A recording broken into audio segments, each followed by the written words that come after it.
자, 일단 영상을 먼저 보시겠습니다.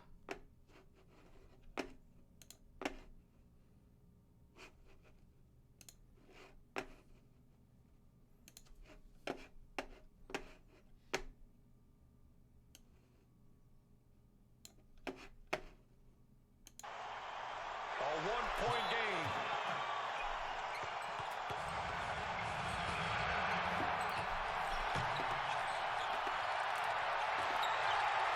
Bryant for the win.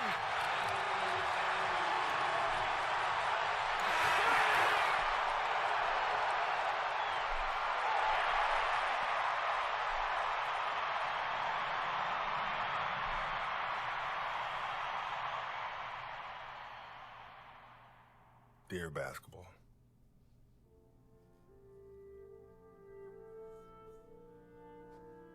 From the moment I started rolling my dad's tube socks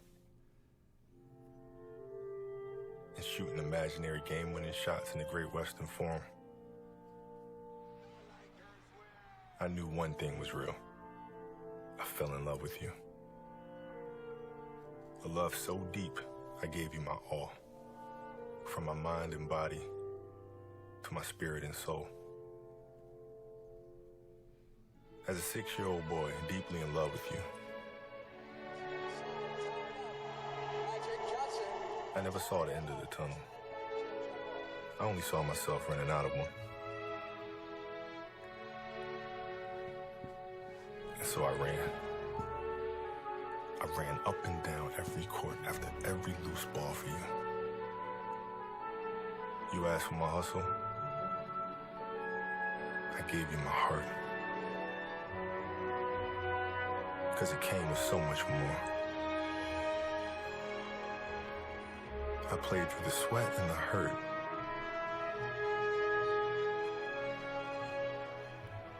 Not because challenge called me, but because you called me. I did everything for you. Because that's what you do when someone makes you feel as alive as you've made me feel. You gave a 6-year-old boy his Laker dream. And I'll always love you for it. But I can't love you obsessively for much longer. This season is all I have left to give. My heart can take the pounding. My mind can handle the grind. But my body knows it's time to say goodbye. And that's okay. I'm ready to let you go. I want you to know now, so we both can savor every moment we have left together. The good and the bad. We have given each other all that we have. And we both know, no matter what I do next, I'll always be that kid with the rolled up socks, garbage can in the corner, 5 seconds on the clock, ball in my hands. 5, 4, 3, 2, 1.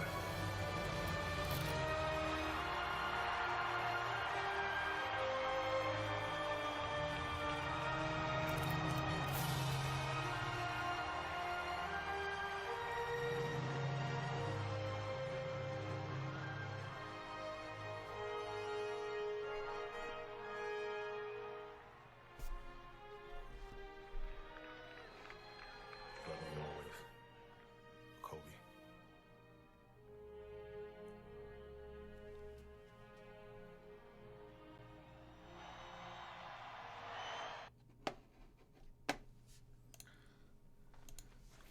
네, 코비 브라이언트의 그 오스카상에서 상을 박세근님 받았던 별풍선 박세근님 82개 감사합니다. 감사합니다. 예. 82개. 네, 데어 바스켓볼 영상을 보셨습니다. 예, 그 사이에 게스트 오늘 특별 게스트를 모셨습니다. MBC 농구 해설위원 최영길 해설위원을 모셨습니다. 예. 네, 안녕하세요. 반갑습니다. 예. 왜냐면 코비 브라이언트를 특집 방송을 하기에는 저 혼자로는 너무 부족하기 때문에 전문가를 초빙하고자 하는데 최고의 게스트라고 제가 판단을 해서 모시겠는데 또 귀한 시간을 내서 이렇게 와주셨습니다. 고맙습니다. 오늘 일단 방송 와주신 소감부터 좀 얘기해 주세요. 어떠신 오셨는데? 예, 일단 여러분들과 만나게 돼서 반갑고요. 네. 하지만은 정말 좋아하는 선수가 사망한 특집에 그쵸. 오게 돼서 좀 네. 안타깝긴 합니다. 네, 그렇습니다. 아마 그 많은 분들이 그 설날 연휴 마지막 날이었죠. 마지막 날 굉장히 많은 농구 팬들이 마음이 아픈 소식, 농구 팬들 마음 아픈 소식이 아니었을까 싶은데 일단은 뭐 코비 브라이언트 일단 선물 소개 먼저 하고 갈까요? 네. 예. 일단 오셨으니까 선물 소개부터.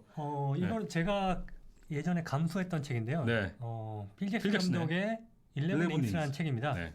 여기 보면은 코비 브라이언트에 대한 이야기가 들어있어요. 마이클 조던과 비교하는 이야기도 나오고요. 지아빠님 별풍선 8개 감사합니다. 이거를 오늘 여기 별풍선, 시청자분 별풍선. 중에 한 네. 명에게 네. 선물을 선물 드리겠습니다. 드리도록 하겠습니다. 김지아빠님 그래서 별풍선 의미를 더하는 것 20개 같아요. 코비 감사합니다. 브라이언트의 이야기 담긴 이 책을 갖고 오셔서 그래서 오늘 8개하고 24개를 주셨어요.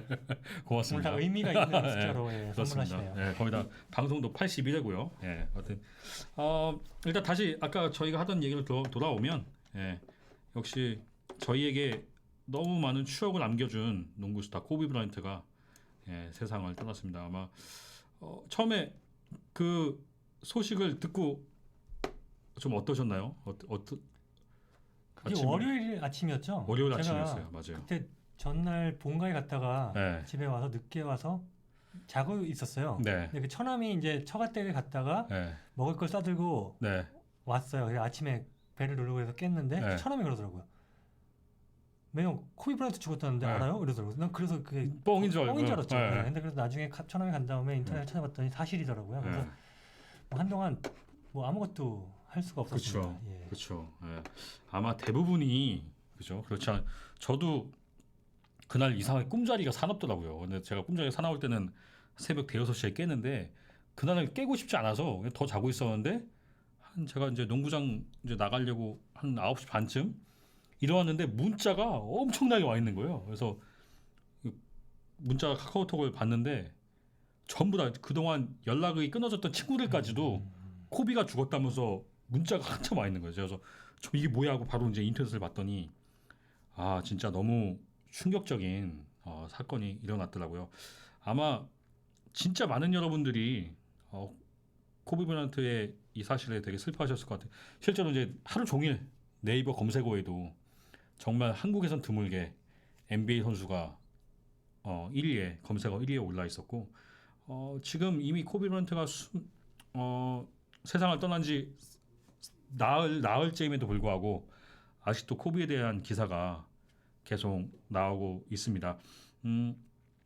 일단은 그날 하루 종일 좀 어떠셨어요? 그날 또 공교롭게 그날이 스테이플스 센터에서 네. 그 그래미 그래미요, 시상식이 맞아요. 열렸던 네, 날이에요. 맞아요. 그날 코비 브라이언트에 대한 추모를 그때 그래미 시상식에서도 했고 네, 알리샤 키스하고 네, 보이스 그렇죠. 투맨이 노래도 네. 불렀고요. 네. 그러면서 이제 점점 실감이 나더라고요. 그쵸. 그러면서 네. 약간 굉장히 젊은 나이 41살밖에 안 됐거든요. 네, 근데 맞아요. 그런 선수가 참 불의의 사고로 떠났다는 게 믿겨지지가 않았죠. 네. 저는 그날 어쨌든 기사를 써야 하는 입장이었기 때문에 좀 제가 이제 보통 기사를 일요일 3시 경기를 하면은 회사에서 2시 반부터 오늘 어떤 기사를 써야 될지 정해주거든요. 그래서 대부분 그때 정하는 기사들은 경기를 막 보면서 써야 되는 상황이에요. 근데 이거 코비 브라이언트는 경기와 상관없이 오늘 무조건 이 기사를 쓸 것 같다. 당연히 다를 테니까. 그래서 아예 경기장에 12시부터 가갖고 이거에만 집중하고 쓰고 싶어서. 근데 쓰면서도 제가 막 울컥울컥 하더라고요. 너무 그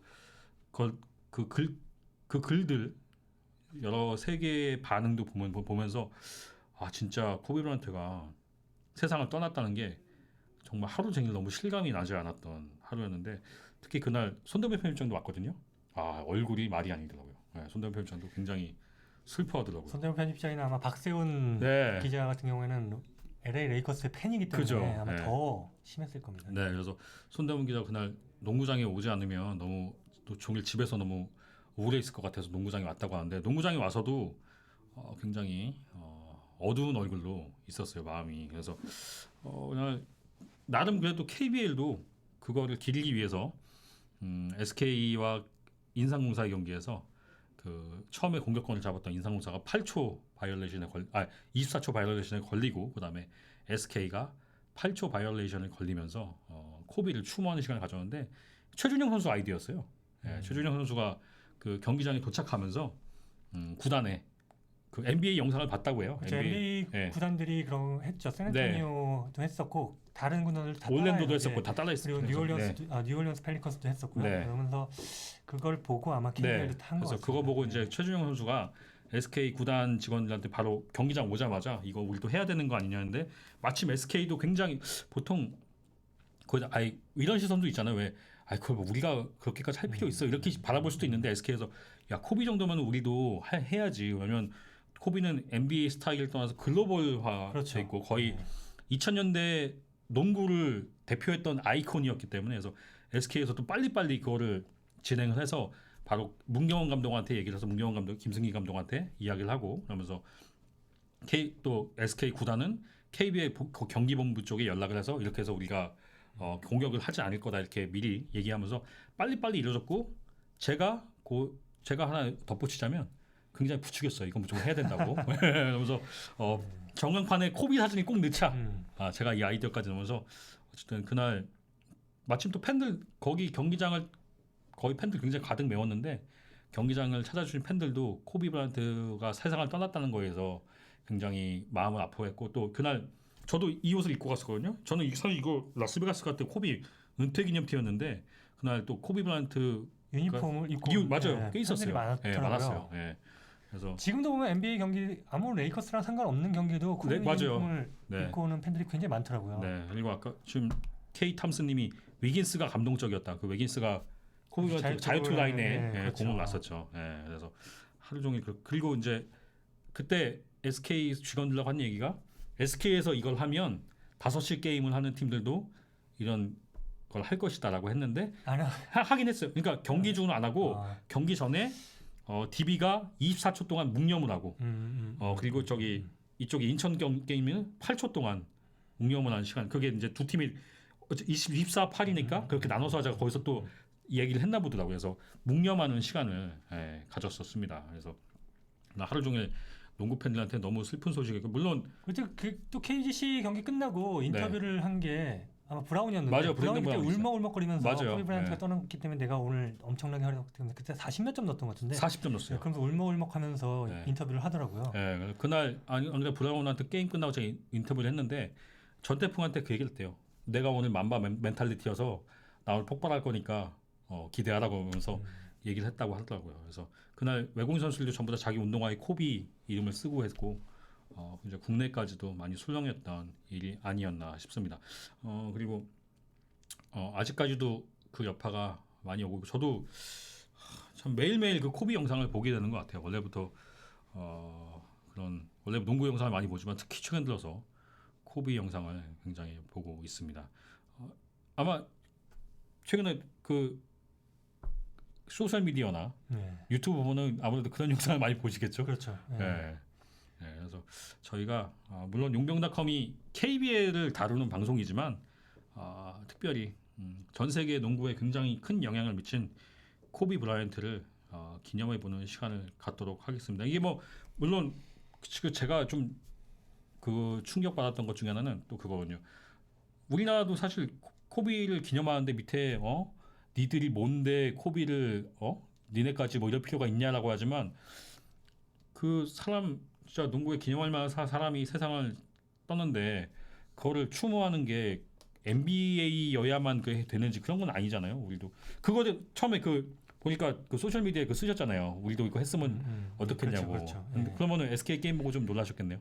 그걸 해준 SK 구단에 감사하게 생각을 했죠. 그죠. 또 그 전날이 또 정재용 선수의 생일이었거든요. 아마 같이 또 길이었을 것 같습니다. 그래서 최준용 선수가 그 얘기를 하더라고요. 너무 정재용 선수도 생각이 났다. 하면서 그런 얘기를 하더라고요. 그래서 그날 또 김건우 선수가 SK 김건우 선수가 예전에 코비가 2006년에 와서 가르칠 때 맞아. 김건우 선수한테 굉장히 열의를 갖고 가르쳤단 말이에요. 코비가. 그래서 김건우 선수한테도 제가 물어봤거든요. 그랬더니 그 자기하고 뭐 그때 잠깐 만나서 코비가 자기한테 운동을 한 거지만 사실 그 시간이 자기한테는 평생 기억에 남는 시간이어서 코비가 세상을 떠났다고 했을 때 정말 믿기지 않는 것처럼 자기도 저희 지금도 머리 한 대 맞은 것 같다 그 얘기를 하더라고요. 하면서 굉장히 그렇게 그리워했던 얘기였는데 지금 실제로 지금 유럽에 있는 유럽 리그들도 코비 브라이언트 추모를 많이 하고 있어요. 어제는 챔피언스 리그 유럽 그 챔피언스 리그는 그 농구 챔피언스 리그도 코비 브라이언트 플랜카드를 들고 묵념하는 시간을 갖기도 했습니다. 그래서 이제 그뿐 아니라 소셜 미디어를 보면은 뭐 축구 그렇죠, 스타들도 축구도 엄청나게 맞아요. 코비 브라이언트를 추모하고 있습니다. 뭐 축구, 뭐 타이거 우즈, 골프 선수들도 골프 치기 전에 뭐 코비 유니폼을 입고 나오고 테니스 그 조코비치 같은 테니스 선수들도 지금 그러고 있고 아마 그런 전 세계적으로 코비가 이런 글로벌 스타라는 거를 보여주는 예가 아닌가 싶습니다. 그리고 아마 특히 저희는 물론 마이클 조던이 너무너무 대단한 스타지만 코비 브라이언트가 좀 더 마음에 와닿는 건 사실 제 나이상 저는 사실 조단의 제 데뷔를 보진 못했거든요. 조단의 한참 전성기 때 그러니까 그 피닉스 선즈하고 찰스 바클리와 붙고 전 그 전부터 NBA를 조금씩 봐서 클라이드 드렉슬러하고 파이널 할 때 전 그걸 봤거든요. 근데 조단의 처음을 우린 보진 못했잖아요. 근데 코비 브라이언트는 데뷔할 때부터 그 코비 브라이언트가 겪어나가는 성장의 시간들 그리고 마지막에 다치고 그리고 다시 복귀해서 은퇴하는 순간까지도 우리가 모두 다 봤기 때문에 더 감정이입을 할 수 있는 게 아닌가 하는 개인적인 생각입니다. 약간 더 감정이입이 그러면 더 되셨을까요? 그렇죠. 제가 몇 년 전에 네. 제가 제일 존경하는 농구 감독이 그 노스캐롤라이나 대학 바로 마이클 조단과 네. 우승했던 딘 스미스. 감독인데 네. 그 감독이 죽었을 때 굉장히 진짜 충격이었고 음, 그랬는데 그 다음으로 음, 코비 브라이언트에 대한 그 사망 소식을 듣고 굉장히 충격을 네, 받았거든요. 예. 그렇죠. 딘 스미스 감독은 굉장히 존경했기 때문에 네. 제가 그 분의 묘지까지 찾아가서 예. 원래 노스캐롤라이나 팬이세요. 네. 예, 엄청나게 팬이세요. 예. 언제 진짜 만약에 다시 미국에 갈 일이 있으면은 네. 코비 브라이언트의 묘래. 묘지에도 한번 가보고 싶습니다. 예. 그렇습니다. 지금은 뭐 따로 묘가 마련되지 않았기 때문에 대부분이 스테이플 센터를 그렇죠. 많이 찾고 있죠. 그래서 그럼 이제 저희가 본격적으로 이제 최영길 해설위원의 코비에 관한 이야기를 듣도록 할 텐데 일단은 최영길 해설위원이 기억하는 코비 브라이언트는 어떤 선수고 또 어떤 사람이었습니까? 특히 이 책을 써내면서도 많이 더 생각을 하셨을 텐데. 처음에 코비 브라이언트가 이제 NBA 들어오기 전에 고등학교 네. 때부터 굉장히 유명한 선수였죠. 그쵸. 네, 그래서 네. 이 선수가 들어올 거라는 걸 알고 있었습니다. 왜냐하면은 그 전에 바로 케빈 가넷이 입성을 했고 네. 이 선수가 들어올 거라는 얘기가 많았죠. 네. 근데 들어와서 드래프트를 받고 너무 잘했죠. 좋은 팀에 갔기 때문에. 네. 너무 잘했기 때문에 오히려 저는 언더독을 일반 사람들이 좋아하잖아요. 그래서 네. 코비 브라이언트 그렇게 좋아하지 않았어요. 네. 근데 코비 브라이언트에 대한 생각이 바뀐 거는 아까 말씀드렸던 김건우 선수가 네. 네. 그때가 코비 브라이언트 두 2006년. 번째 방문입니다. 네, 맞아요. 네. 보통 많은 팬들이 오고 또 많은 스타들이 왔었죠. 네. 근데 맞아요. 뭐 그 전에 뭐 얘는 많은 스타들이 왔습니다. 네. 예를 들어서 트레이시 맥그레디도 왔었고 네. 똑같이 캠프를 하고 그런데 네. 가장 제가 봤을 때 열정적으로 맞아요. 했던 네, 선수는 네. 코비 브라이언트였고 네. 그날 또 감동을 받았던 게 비행기가 연착이 되면서 네. 늦게 왔어요. 네. 그래가지고 기자간담회 하고 밥 먹을 시간이 없었어요. 네, 근데 맞아요. 그 다음에 그 청소년들 위한 캠프가 열렸어요. 네. 그래서 나이키 관계자에서 시간이 짧아질 거라고죠. 네. 밥 먹고 가던가 네, 네. 아니면 좀 짧게 하는 게 네. 어떠냐. 근데 코비가 나를 기다리는 선수들이 있기 때문에 네, 나는 네. 그러지 밥을 안 먹어도 된다. 네, 네. 이러면서 했는데 정말 열정적으로 했습니다. 아까 맞아요. 그 디어 바스켓볼 보면은 의자 놓고 이렇게 맞아요. 연습하는 거 그걸 거기서 했어요. 해놓고 맞아요. 정말 네. 자신이 같이 뛰면서 맞아요. 자신이 수어사이드 드릴까지 아예 다 하고 그러면서 네. 땀 뻘뻘 흘리면서 했거든요. 맞아요. 정말 열심히 열정적으로 한다라면서 저는 그 순간부터 코비 브라이언트의 팬으로 네, 네. 바뀌었거든요. 네. 코비 브라이언트는 그를 대표하는 가장 큰 단어는 그 워크에틱이라고 네. 하죠. 그런 자세가 정말 본받을 만한 선수라고 봅니다. 네, 그렇습니다. 아마 대부분의 기자들이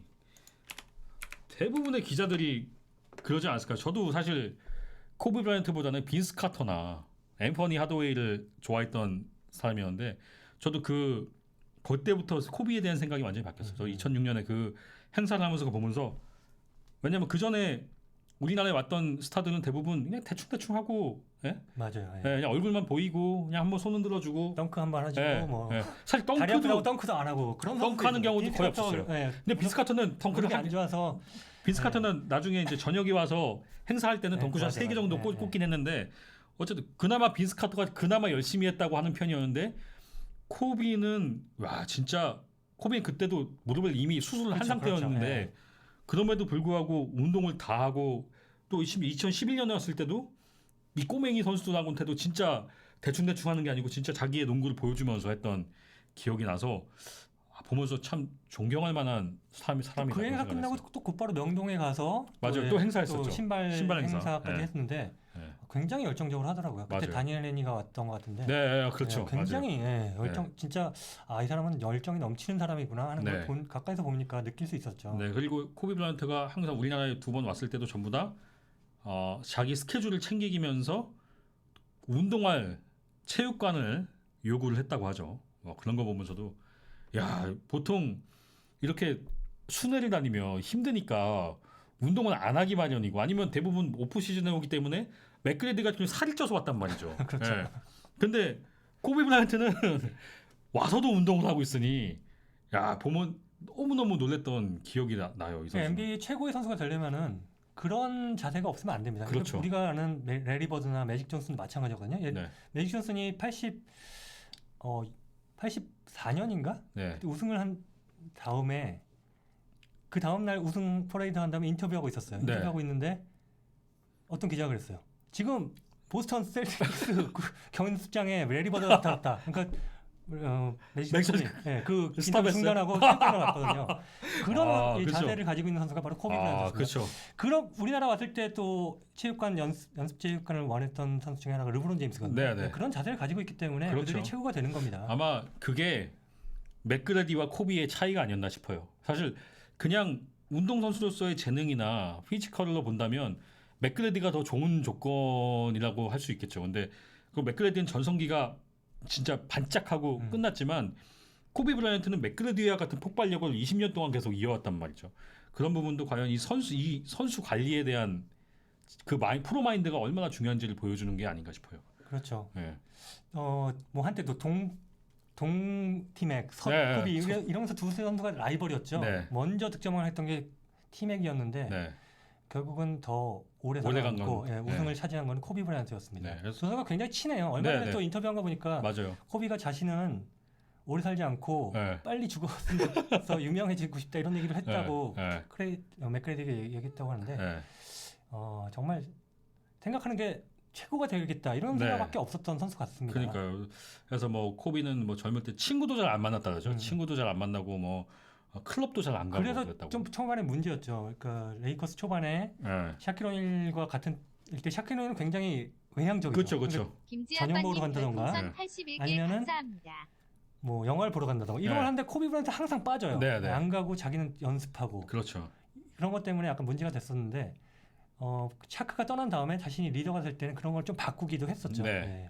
네, 그래서 그런 거 보면서 사실 코비의 그런 사례는 굉장히 많아요. 제가 예전에 그 SK 빅맨 캠프 때 그 스킬 트레이너인 이름을 까먹었네. 그 제이슨 라이트라는 스킬 트레이너가 왔었는데 그 트레이너하고 이제 저녁을 같이 한번 먹을 기회가 있어요. 그래서 통역을 통해서 가장 운동했던 선수 중에 기억나는 선수가 누가 있냐면 코비 브라이언트라고 자기가 딱 3번 운동을 해봤다고 그랬다고. 근데 3번 운동하는데 코비하고 한 번은 만난 2번째 날인가 코비하고 술을 마셨대요.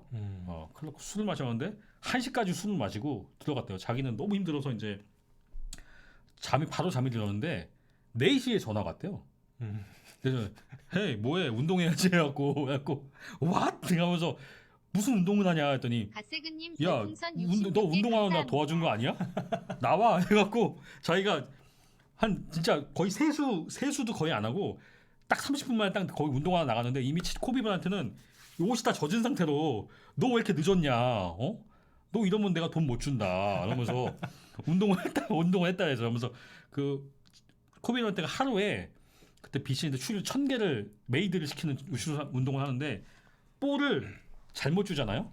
그러면은 다시 1부터 다시 내가 너 나한테 볼 잘 주라고 돈 준 건데 너 이러면 나랑 일 안 해. 이런 식으로 해서 자기가 운동하면서 가장 피곤한 선수였으며 동시에 가장 기억에 남는 선수라고 얘기를 하더라고요. 그래서 그런 거 보면서 야 이거는 진짜 지금 탐스님 말대로 베이징 올림픽 때도 마찬가지죠. 그렇죠. 예. 네. 르브론 제임스가 자기가 아침에 아무리 나가도 코비가 항상 있었다고. 그리고 심지어는 아침에 왔는데 예. 코비가 나보다 일찍 왔네 했는데 알고 보니까 코비가 밤새서 연습한 거였다고 네. 뭐 그럴 정도니까 네. 정말 대단한 선수입니다. 네.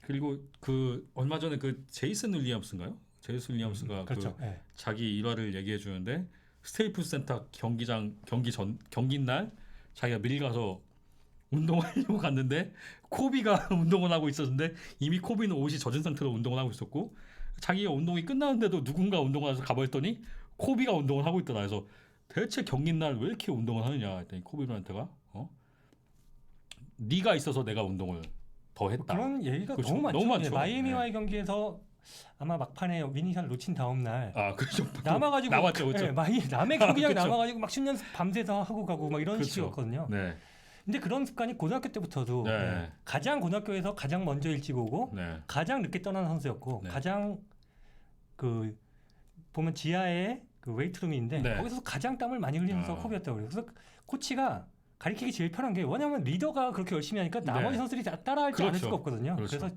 굉장히 가리키기가 편했다고 하더라고요. 네. 그래서 그러니까 코비가 우리에게 더 와닿는 것 중에 하나는 코비는 천재가 아닐 수는 있어요.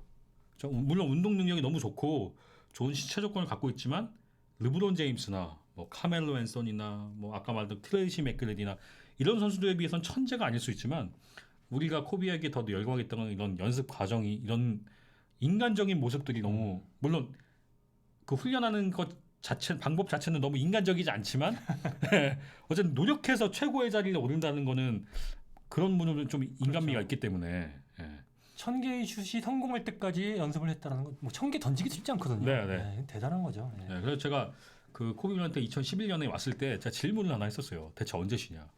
너 운동 그렇게 많이 한다고 그러는데 휴식도 중요한데 넌 대체 언제 쉬냐 했더니 나는 시즌 끝나고 일주일 쉰다고 하는 거예요. 그래서 자기한테 일주일 쉬는 게 그 시간 동안 가족과의 가장 많은 시간을 보낸다. 그리고 그 시간 동안만 딱 농구를 놓고 그 다음부터 늘 농구를 한다고 하는데 그 얘기 들으면서도 야 대체 저렇게 쉼 없이 농구를 하는데도 어떻게 저렇게 할 수 있을까 싶을 정도로 생각이 들었으니까 그래서 여러분들도 코비에 대한 이야기들을 혹시 기억이나 들었던 얘기로 좋으니까 있으시면 올려주시면 저희가 같이 이야기하도록 하겠습니다. 제이님 앞으로 코비보다 운동을 더 열심히 하는 선수가 나올까 했는데 쉽지 않죠. 그렇죠. 왜냐면 쉽지 않습니다. 새벽부터 저렇게 나와서 운동하기가 예. 쉽지 않죠. 마이클 조던도 굉장히 열심히 했던 선수라고 알려져 있지만 마이클 네. 조던은 도박도 좋아하고 네, 골프도 굉장히 좋아했거든요. 그렇죠. 그래서 드림팀 갔을 때도 거의 투아니아와의 골프였죠. 경기 전날도 막 골프 치고 그죠. 심지어는 그 전날 그 결승전 전날도 도박하다가 밤새고 그 다음날 새벽 아침에 보통은 자야 되는데 비디오 촬영하느라고 또 자지 네. 못하고 경기하고 뭐 이런 식이었거든요.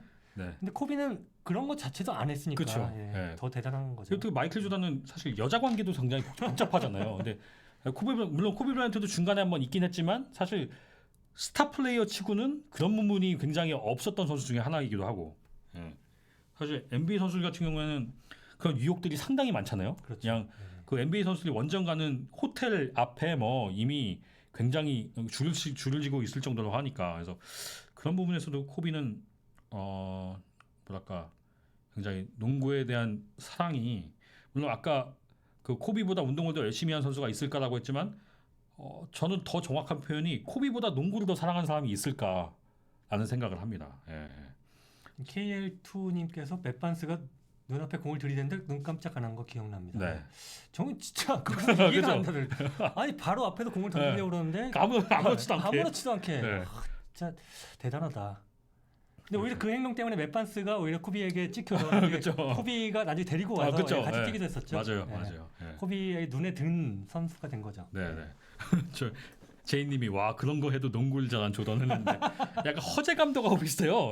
허재 감독도 경기 전날까지 그냥 술을 그냥 엄청 마시고 상대팀 선수들이 술 냄새 나서 수비를 못했을 그렇죠. 정도니까. 그 기성용님이 코비는 단순히 농구에게서만 슈퍼스타가 아니라 미국 전 세계 모든 스포츠 선수들의 우상인 것 같아요. NHL에서도 추모 행사를 하더군요. 근데 이게 정말 가장 중요한 게 아닐까 싶어요. 사실 마이클 조단은 NBA가 글로벌화가 되기 전에 스타잖아요.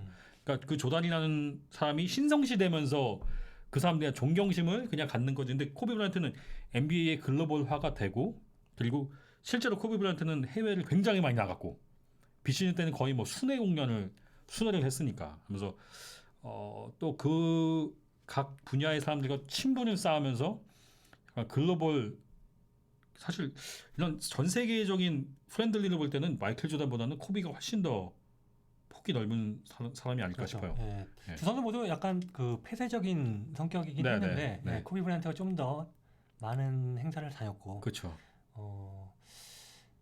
좀 더 좀 개방적이고 팬들 친화적이라고 볼 수 그쵸, 있겠죠. 예. 조던은 사실 팬 친화적인 인물은 아니었죠. 특히 뭐 제가 기억하는 건 그 뉴욕에 제가 2010년에 나이키 행사 때문에 뉴욕에 갔을 때도 마이클 조던 행사는 미디어가 못 갔어요. 미디어를 차단했었어요. 그래서 조던을 그때 그 행사장에 제가 그 할렘의 러커파크인가요? 러커파크 행사장에서 보고 있었는데 그때 드웨인 웨이드하고 크리스 폴이 하는 행사에 가 있었는데 그 저희 조를 맡았던 가이드가 지금 여기서 두 블럭 더 가면 저기에 마이클 조단이 있다. 근데 우리는 못 간다. 조단은 다 차단한다. 그 얘기를 하더라고요. 그래서 그냥 조단과 두 블럭 거리에 있는 것만으로도 만족했던 기억이 나네요. 예. 자 그리고 기성용님은 계속 도도만 양재성 재성이도 필적선 부임하고 공업시 훈련하고 있다. 하워드가 덩크 볼려준 코비가 한다 했는데 그랬어요? 하워드 이번에 덩크 콘테스트 때 코비가 볼 올려준다고? 네, 하워드가 이번에 나올 수 있다라고 얘기를 했고 그런 얘기가 있었는데 예. 그렇군요. 저건 진짜 마음 아프다. 기성용님은 화정체육관 보셨군요. 나이키 행사. 그리고 그렇죠. 제가 아까 그 기사를 하나 봤는데 그 슈퍼볼에 그 코비 브라이언트 추모를 할 수 있게 샤킨 오린이 그 도네이션을 했다고 아까 기사가 하나 나오더라고요. 예, 그래서 아마 슈퍼볼에서 그런 거 하려면 굉장히 돈이 많이 들었을 그렇죠. 텐데. 엄청나죠. 예. 어쨌든 샤킨 오린이 코비 브라이언트 기념하기 위해서 그 NHL 슈퍼볼에 돈을 기부했다고 하더라고요. 그래서 아마 코비 브라이언트에 대한 행사가 뭐가 있지 않을까 싶습니다. 그리고 축구도 잘한다고 소문이 많이 났었죠. 그래서 코비 브라이언트 같은 경우는 아버지가 이탈리아에서 뛰었을 때 그 이탈리아에서 자라서 이탈리아 말도 잘하고 축구에 굉장히 그렇습니다. 밀접한 관계를 가지고 있고 축구 잘합니다. 실제로. 네. 그리고 AC 밀란은 실제로 이제 AC 밀란 최근에 세리에 A 경기 때 그 코비 브라이언트 추모를 AC 밀란도 하기도 했죠. 그래서 이렇게 코비 브라이언트에 대한 기억을 끄집어내 봤고요. 이번에는 이제 여러분들도 같이 한번 얘기를 많이 하시면 좋을 것 같아요. 자, 가장 기억에 남는 코비의 경기. 인터넷에 찾아보면은 코비 브라이언트의 베스트 20경기 이런 거 다 있거든요. 뭐 베스트 10경기, 그렇죠, 베스트 그렇죠. 20경기, 베스트 100경기 뭐 이런 나오거든요. 네, 맞아요. 그런 거 한번 찾아보셔도 괜찮을 것 같아요. 네. 그것만 보더라도 시간이 아니에요. 그럼요, 맞아요. 하루가 훌딱합니다. 그럼 맞아요. 그래서 많은 분들이 이제 코비 브라이언트 왜냐하면 이건 역시 우리가 마이클 조던보다 코비를 더 많은 경기를 보지 않았습니까? 그리고 NBA를 중계를 많이 하던 시절이기 때문에. 그렇죠. 보면 아마 박세훈 기자나 손대범 기자 세대, 제가 저보다 좀 뒷세대잖아요. 정지욱 기자도 마찬가지. 네. 코비 브라이언트는 데뷔 때부터 봤지만 마이클 조던은 전성기 때를 봤을 그쵸, 거예요. 그러니까 그쵸. 그 선수가 어렸을 때는 얼마나 고전을 했고 어떻게 했는가를 모르는 상태에서 최고의 모습만 기억을 하는 그쵸. 거죠. 근데 코비 같은 경우에는 어렸을 때 어떻게 힘들었고 어떻게 갔다가 늙어서도 고생을 하다가 다시 왕조로 이런 과정을 우리가 다 봤기 때문에 더 특별할 것 같습니다. 네, 그래서 대부분은 아마 마이클 조던을 가장 기억에 남는 경기가 뭐냐 나오면 저도 대부분 더 샷을 기억하겠죠. 근데 코비 브라이언트는 가장 기억에 남는 경기가 뭐냐고 하면 아마 다 의견이 다를 거예요. 그렇죠. 어린 시절부터의 경기가 다 있기 때문에 일단은 정지욱 기자는 어떤 경기가 가장? 저는 그래서 저도 이거 질문 준비하면서 몇 가지를 생각했는데 저는 3가지를 꼽으면 하나는 코비의 첫 올스타전. 저도 그걸 꼽았어요. 그래요? 왜냐면 그때가 코비가 전 세계적으로 이제 각인이 된 맞아요. 경기였어요. 왜냐면은 그때 올스타 선발에 뽑혔어요. 원래 굉장히 어린 나이. 말이 많았죠. 그때 네. 에디 존스가 뽑혀야 됐었는데 그렇죠, 제가 그렇죠. 나왔다. 네. 막 굉장히 말이 많았죠. 근데 그 경기에서 18득점을 잘했어요. 올렸습니다. 3쿼터까지 엄청나게 잘해서 네. 코비 브라이언트가 MVP MVP 따는 거 타나, 아니냐 맞아요. 했는데 4쿼터에 안 내보내죠. 네, 예, 네. 조지 칼 감독이 안 내보내면서 맞아요. 욕 먹었어 나중에. 네, 네. 그리고 결국은 그 경기에서는 MVP를 마이클 조단이 받고 받았죠. 네. 조지 칼 감독이 UNC 동문이라서 코비를 안 내보냈다 이런 얘기까지 변해볼 나왔기 얘기가. 때문이었으니까요. 특히 그때 그리고 그때 네. 자유투 때 네. 바로 조던 옆에 서서 네. 조던에게 뭐 물어보고 네, 조던이 네. 맞아요, 대답해주고 맞아요. 이 장면을 보면서 쟤는 대단한 애다. 네. 그 경기에서 18득점을 넣는 모습을 보면서 쟤는 크게 될 애다. 이런 네. 걸 모든 아마 전 세계 팬들이 알았을 겁니다. 맞아요. 예. 예. 그리고 그때 기억에 남는 게 이 무턴보한테 백패스를 하는 척하면서 하다가 다시 자기한테 와갖고 레이업하는 그 장면도 있었고 또 케빈 가낫과 엘리오 플레이 하는 것도 있었고 하면서 그게 왜냐면 사실 눈치가 보이는 그 올스타 선정이었잖아요. 실제로 그때 평가는 그냥 레이커스 구단의 젊다니로 인기가 많아서 뽑힌 선수다. 에디 존스가 그만큼 근데 뽑혔다는데. 팬들이 좋아했던 거죠. 네, 그러니까 네. 뽑힌 거니까. 네, 근데 그런 어떤 여론의 그런 시선이 있었는데도 불구하고 자신이 하고 싶은 플레이를 다 했다는 거. 그게 저는 사실 굉장히 기억에 남았고 또 하나는 그 2001년 올스타 게임 그 동부 컨퍼런스가 뒤집은 게임 있잖아요. 그렇죠. 예. 네, 뒤집은 게임. 알렌 스테픈 마리가 그리고 스몰 라인업 써서 네, 모퉁 네. 하나 박아놓고 네. LA 알렌하고 폴 피어스 넣고. 네. 예. 근데 그 게임에 물론 가장 중요한 역할을 앨런 에이버슨과 스테판 마버리가 했지만 상대편의 코비 브라이언트가 그러니까 올스타전인데 접전이 됐는데 그 상황에서 마지막에 거의 코비 브라이언트가 3개인가 4번 공격을 서부 공격을 다 코비한테 갑니다. 그러니까 올스타 중에서도 네가 더 맨이다라는 거를 딱 거기서 사실 코비 브라이언트가 스테판 마버리는 그냥 수비를 달고 그냥 수비가 쳐져 있을 때 그냥 던진 거지만 코비는 다 수비 달고 자기가 스텝으로 빼갖고 하고 그런 기술 보면서 야 진짜 그거 보면서는 마이클 조던 같다 진짜. 그러면서 물론 그때 코비가 그 서부가 지는 바람에 MVP가 되지 않았지만 그때 경기가 동부가 네. 20점 차로 뒤지고 맞아요, 있다가 맞아요. 뒤집었죠. 그 뒷얘기 보면은 그때 마이클 선수들이 달고 있었잖아요. 네. 그때 코비 브라이언트가 그러면서 딱 걔네가 따라오니까 네. 야, 쟤네 진짜 장난 아닌데 이러면서 우리 진지하게 해야 되는데 이런 얘기를 합니다. 네, 그러면서 진짜 진짜 제가 본 올스타전 중에서 제일 재밌는 재밌었습니다. 그죠. 예. 맞아요. 예. 그리고 또 하나는 이제 은퇴 경기죠, 저는. 예. 은퇴 경기. 그래서 이렇게 3개를 전 딱 생각이 나는데 저랑 2개가 겹치네요. 아, 그래요? 저도 은퇴 경기를 꼽았는데 네. 은퇴 경기가 스포티비에서 중계를 했죠. 네, 그 네. 박세훈 기자가 레이커스 팬이기 때문에 네. 그때 그 해설을 맡았고요. 네. 마지막 경기에서 60득점을 넣는다. 말이 안 되는. 제가 보통 그러니까 내가 은퇴를 한다 그러면서 은퇴 투어를 다니고 마지막 네. 경기를 할 때 저 정도로 잘하는 선수는 없었습니다. 없었죠. 제가 줄리어 서빙 때문에 김지 아빠님 NBA를 보게 됐는데 줄리어 별풍선 서빙이 60개 87년도에 감사합니다. 은퇴를 하겠다라고 얘기하면서 다 돌아다니면서 정말 막 보면 선물 엄청 받았거든요. 네, 네. 막 어떤 구단에서 골프채 주고 어떤 네. 구단에서 막 해주고 레이커스 왔을 때 압둘 자바랑 그 의자에 앉아가지고 같이 얘기하고 이런 네. 걸 했는데 마지막 경기에서 그때 아마 30몇 점 넣었을 거예요. 아. 그러면서 통산 ABA까지 합쳐서 통산 음. 3만 점을 그 경기에서 그 경기 직전에 넘었거든요. 근데 그것도 대단하다고 생각했는데 네. 그리고 그다음에 줄리어 서빙 플레이오프를 나갔어요. 네. 마지막 경기에서 졌습니다. 네. 1라운드에서 마지막 경기에서 20몇 점을 넣었지만은 지면서 상당히 쓸쓸하게 떠났는데 그러네요. 오히려 코비 브라이언트는 플레이오프를 못 나갔지만 그렇죠. 마지막 경기에서 60점을 넣고 이기면서 네. 굉장히 화려하게 퇴장을 한 것 네. 같은 느낌이 들었어요. 네. 그것도 진짜 코비답게 4쿼터에 역전을 해서 말도 안 되는 점수차. 물론 그때 보면은 심판 콜이 약간 코비 레이커스 쪽으로 좀 간 게 있지만 그래도 그럼에도 불구하고 그렇게 쏟아부어서 할 수 있다는 게 진짜 저는 마지막에 보통 제가 저희 회사에서 봤거든요. 네.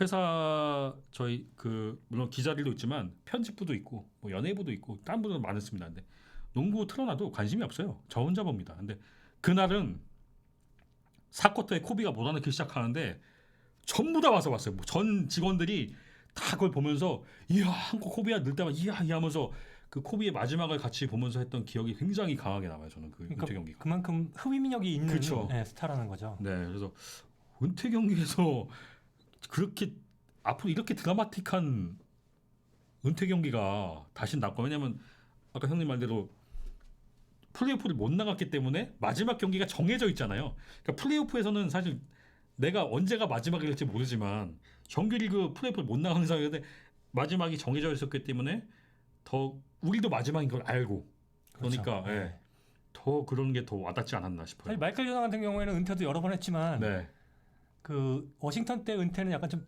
그렇죠. 초라했고요. 네. 98년 은퇴할 때는 은퇴한다는 얘기를 안 했어요. 네, 네. 그렇기 때문에 이게 마지막 경기 될지 안 될지 그쵸. 모르기 때문에 우리가 네. 좀 이게 마지막 경기일까 이런 네, 생각을 네. 하면서 봤지만 코비는 은퇴를 하기로 해놓고 봤기 그쵸. 때문에 더 의미가 있었죠. 네, 그래서 아마 나중에 뭐 르브론 제임스나 이런 선수들이 어떻게 마무리를 할지 모르겠지만 어쨌든 지금까지로는 코비 이상의 은퇴 경기를 한 선수는 없지 않았나. 그래서 저는 그 게임을 잊을 수가 없어요. 지금도 그 게임 그 제가 지금 말했던 세 경기를 전부 다 파일로 갖고 있어요. 저는. 그렇죠. 유튜브에 찾아보면 다 네, 있을 거예요. 네, 여러분들 네. 보고 싶으면 보실 수 있을 것 네, 같습니다. 네, 그렇습니다. 김잡 그래서 더 멋있었다. 이렇게 말씀하셨고. 그럼 나머지 한 경기는 뭔가요? 나머지 한 경기 제가 직접 중계했던 경기 중에 네. 하나를 골랐는데요. 이게 2002년도 네, 12월 6일에 있었던 댈러스 매버릭스와의 경기입니다. 네. 댈러스 매버릭스와의 경기를 꼽은 이유는 이때 댈러스 매버릭스가 리그 1위였어요. 네, 17승 1패로 네, 압도적으로 달렸고 1차전을 이미 치렀을 때도 네, 레이커스를 박살을 냈습니다. 네, 네, 그래서 2차전을 치를 때 레이커스는 그때 샤킬 오닐 몸 상태가 안 좋아서 네. 연습을 오프시즌 때 안 하고 와서 네. 몸 상태가 아. 정상이 아닌 상황이었어요. 그럼 이때 마이클 필리 시절이었나요? 그렇죠. 빅 댈러스는? 3 네, 스티브 네. 내시, 덩 노비츠키, 마이클 마이클 필리. 필리 네. 있을 때였어요. 전반에 이미 28점 차로 앞서 나갑니다. 막 네. 가볍게 그냥 댈러스 네. 아이고 또 댈러스가 가볍게 아. 이기나 보다 이런 분위기였어요. 게다가 네. 그날이 토요일이었고요. 네, 그때가 그 미국 장갑차에 미순이하고 효순이, 미순이, 효순이란 네네. 어린이들이 그 치여서. 깔려서 네. 죽어서 그때 맞아요. 광화문에서 집회 집회가 열렸던 맞아, 맞아. 때였어요. 네. 그래서 한명재 캐스터랑 같이 있는데 한명재 네. 캐스터가 그런 얘기를 했습니다. 네. 우리는 지금 약간 반미 감정이 올라있기 때문에 레이커스보다는 다국적 군단, 노비츠키가 있고 이런 외국 선수가 있는 댈러스를 응원해야 좀 된다. 응원을 하겠습니다라는 아. 얘기를 했어요. 근데 댈러스가 막 앞서 나갔어요. 그래서 되게 좋아했죠. 네, 한명재 네. 아나운서도 그리고 네. 저도 좋아했는데 4쿼터에 이게 경기가 바뀝니다. 27점 차까지 뒤지고 있었어요. 네. 3쿼터까지. 네, 코비가 갑자기 미쳐요. 막. 네. 그 전까지 진짜 아무것도 못하고 있었던 코비 브라이언트인데 네. 21득점을 혼자 몰아넣어요. 4쿼터에만. 네, 네. 네. 그러면서 경기를 결국 뒤집습니다. 네. 105대 103으로. 27점 차. 이게 27점 차가 그때 기록이었어요. 27점 뒤집은 4쿼터에 27점 차를 뒤집은 게. 그 정도로 그때 분명히 우리는 댈러스를 응원하고 있었는데 4쿼터에 어느 순간 코비를 응원하고 있었습니다. 예. 그래서 와 마지막 슛 넣을 때 와 하고 이게 정말 슈퍼스타구나 이런 걸 그때 느낀 경기였거든요. 제가 직접 중계를 했기 때문에 네, 더 그렇죠, 기억에 그렇죠. 남는 것 같습니다. 그리고 또 뭐 다른 경기를 꼽는다면은 그 첫 번째 우승을 할 때 그 포틀랜드와의 7차전 네네. 역시 샤크한테 엘리오페 4분 남기고 13점 차를 아마 뒤지고 있었을 거예요 레이커스가. 네. 거기서 샤크에게 그 엘리오프를 띄운 엘리오페스요. 거. 맞아요. 그 경기 끝나고 샥 브레이언트가 얘기했죠. 비어 있는 걸 알고 띄워줬는데 너무 높이 띄워줬다라는 띄우는 순간 그런 생각이 들었대요. 근데 그거를 샤크가 높이 뛰어서 잡아서 넣어서 굉장히 기뻤다는 얘기를 했거든요. 거기서부터 이제 왕조가 시작이 되는 거죠. 그쵸, 네. 그 경기도 굉장히 인상이 남는 경기였습니다. 그 당시에 포틀랜드가 레이커스를 잡겠다고 온갖 선수들을 전부 다 영입했던 시절이었죠. 그렇죠. 그때요. 거기서 스카리 피펜은 왜 배트맨이 아닌 로빈밖에 못하는 걸 보여준 거죠. 거기서 그렇죠. 계속 3점만 던져댑니다. 네. 돌파하면 되는데 네. 2점만 얻으면 경기 끝나는 건데 그걸 못하더라고요. 그렇죠. 네. 그래서 마이클 조던 했으면 그거 넣었을 그쵸, 텐데 그쵸. 피파니까 못 넣는구나 네. 이런 생각이 들더라고요. 그렇죠. 사람이 결국 아까 저희가 방송 중에도 얘기했지만 티어가 있는 것 같아요. 그죠? 뭐 많은 분들이 아마 저희가 언급 안 한 게임들도 굉장히 많고 일단은 기본적으로 저희가 지금 81 아닙니까? 81득점한 경기. 그렇죠. 네. 저는 사실 그 경기를 보진 못했어요. 그 실시간 왜냐하면 제가 그때 군 생활 중이었거든요. 근데 그날 사실 그때는 우리나라에서 농구 인기가 점점 시들어가고 있을 시점이었는데 그날 군부대에서 화제가 됐을 정도로 야 세상에 코비가 81점 어때라는 말로 화제가 됐을 정도에서 제가 그때 휴가 나오자마자 그 경기를 다운받아서 봤던 기억이 나요. 81점 경기를 뺀 이유는 제가 오늘 오후에 제 그 유튜브에다가 81경기에 대한 이야기를 올렸거든요. 그래요? 그거 참고하시면 보시면 될까요? 유튜브 한번 홍보하세요. 유튜브 이게 진짜 농구인강이라는 이름으로 유튜브를 하고 있는데요. 유튜브 뭘 검색해야 되나요? 이게 진짜 농구인강. 농구인강. 하면 되고요. 네. 그 81점이 대단한 거는 사실 100득점 우리가 윌트 체인버린이 네. 어떤 경기는 62년도 기록이 풍년이었던 시절이고 네. 그때 필라델피아가 이미 플레이오프가 확정이 됐어요. 네. 뉴욕 닉스는 탈락을 하는 네. 경기였어요. 그러니까 이기는 상관이 상관이 없는 없었어요. 경기. 네. 윌트 체인버린에게 감독이 몰아주는 경기였습니다. 네. 예. 막판에 그래서 뉴욕 닉스는 100점 안 먹으려고 딴 선수에게 파울해서 잘 네, 던지게 네. 하고 이러면서 막판 3분이 한 30분 정도 됐던 경기거든요. 그러면서 결국 100점을 넣었던 약간 몰아주기 네, 경기였다면은 이 경기는 누가 보더라도 초반에 토론토의 분위기가 너무 그렇죠, 좋았어요. 그렇죠. 네. 그걸 뒤집었던 경기입니다. 네. 근데 그 경기 끝난 다음에 나중에 NBC인가 어딘가랑 인터뷰를 할 때 네. 왜 그렇게 81점을 넣냐는 이렇게 뒷이야기를 한 게 있는데요. 네. 그날 그 경기장에 할머니가 왔다고요. 네. 그날이- 처음 오셨다고 그죠? 네, 그날이 그 할아버지의 생일이었기 때문에 예, 할머니가 필라델피아에 있는데 바네사라는 부인이 가서 네. 모시고 와서 음. 근데 할머니가 있는 경기에서 지는 꼴을 내가 보여줄 수가 없다. 그런 생각을 가지고 81점을 넣었던 거예요. 그리고 또 그 한 달 전쯤에 코비가 댈러스 매버릭스의 경기입니다. 3쿼터만 뛰고 3쿼터만 뛰고 62점 넣었어요. 그렇죠, 그렇죠. 그때 댈러스가 3쿼터까지 61점 넣었거든요. 네. 코비 혼자 62점 넣었는데 그 경기 끝나고 기자들이 물어봤을 때 4쿼터까지 했으면 몇 점 넣었을 거냐. 네. 그때 80점까지 넣었을 것 같다는 얘기를 했는데 진짜로. 그걸 증명을 한 겁니다. 그러니까 대단한 거죠. 그러니까요. 그리고 지금이야 이제 워낙 공격 성향의 강한 리그로 변했기 때문에 전반에도 막 70점씩 넣는 시대인데 그 당시만 해도 사실 지금처럼 페이스가 빠른 시대는 아니었단 말이죠. 근데도 불구하고 이 80점이 나왔다는 거는 엄청난 기록이 저는 그때 인터뷰가 하나 기억이 나요. 제가 그때 일부러 그 인터뷰 그런 걸 찾아봤었는데 그때 코비가 사실 나는 81점을 넣은 게 놀랍지가 않다. 그거는 내가 나는 그렇게 할 수 있도록 훈련을 해왔기 때문에 나는 그게 대단하다고 생각하죠. 내가 했던 건 당연한 거다. 이렇게 얘기하는 거 보고 뭐랄까요? 자신의 훈련량에 대한 저건 자만이 아니라 내 훈련량에 대한 자신감이다. 저는 그런 생각이 들어서 더 멋있게 느껴졌거든요. 그래서 역시 그 스타는 슈퍼스타는 다르다. 그렇죠. 이런 거를 게다가 그 토론토와 1차전을 이미 했을 때 네. 그 경기에서 11점밖에 못 넣었었거든요. 네. 제대로 갚아준 거죠. 그렇죠.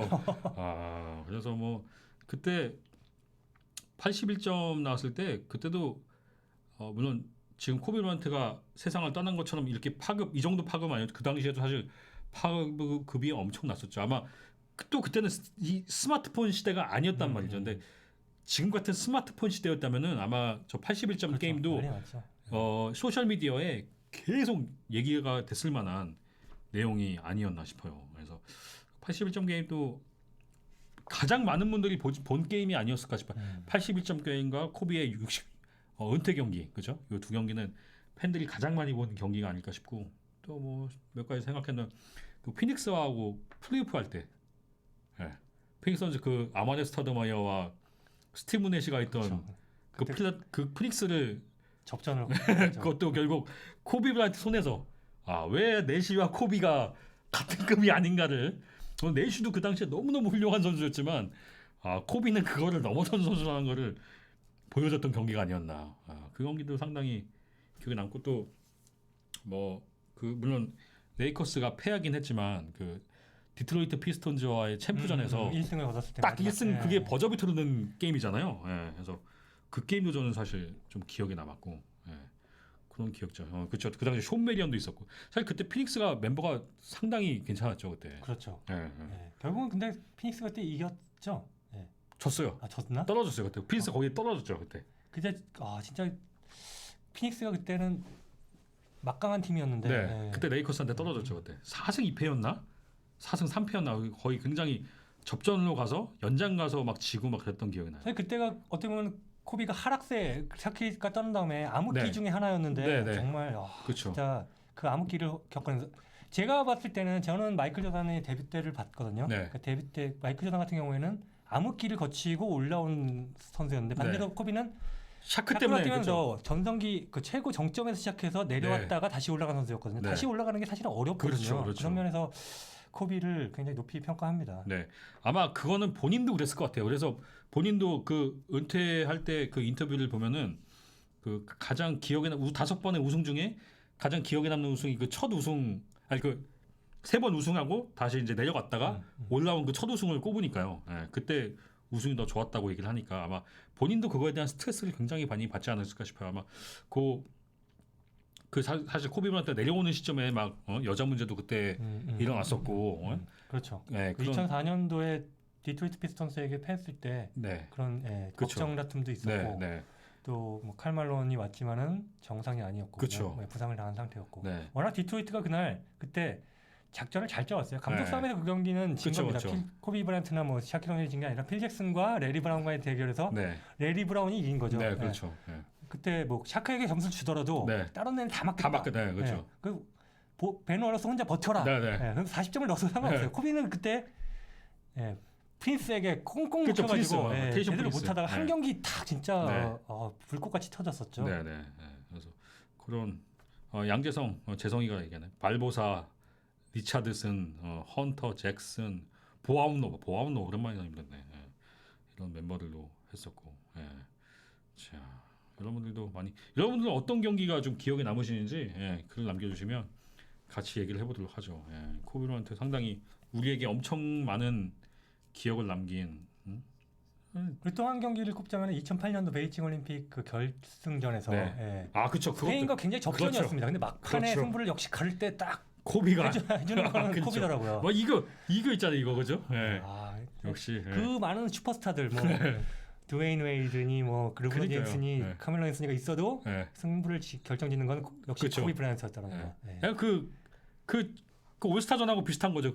저 2002년 올스타전하고 올스타 중에 올스타였고 슈퍼스타 중에 슈퍼스타였던 거죠. 드림팀이 몰락한 다음에 사실 2006년도 세계 선수권 대회에 나갔는데 그때 코비 브라이언트 부상으로 못 나왔습니다. 네. 그러면서 우리나라에 다시 왔었죠 그때. 네. SBS 중계 조건이 그때 코비 브라이언트가 뛰었으면 좋겠다는 얘기가 오지 못했어요. 네. 그리고 결국은 코비 브라이언트 없는 림 팀이 결국은 4강에서 떨어집니다. 네, 맞아요. 그래서 그리스한테. 코비 브라이언트가 다시 가세하면서 리딤을 이루게 그쵸. 되는 거죠. 맞아요. 그래서 아마 여러분들 기억에도 코비 브라이언트가 엄청 많이 남아 있지 않을까 싶어요. 여러분 은퇴 경기 올림픽 결승도 기억하신 분들도 가세건님 올림픽 결승 로코님은 은퇴 경기 저희가 아까 은퇴 경기 언급을 했고 이렇게 코비 브라이언트의 가장 기억에 남는 경기에 대해서도 저희가 한번 이렇게 기억을 해봤습니다.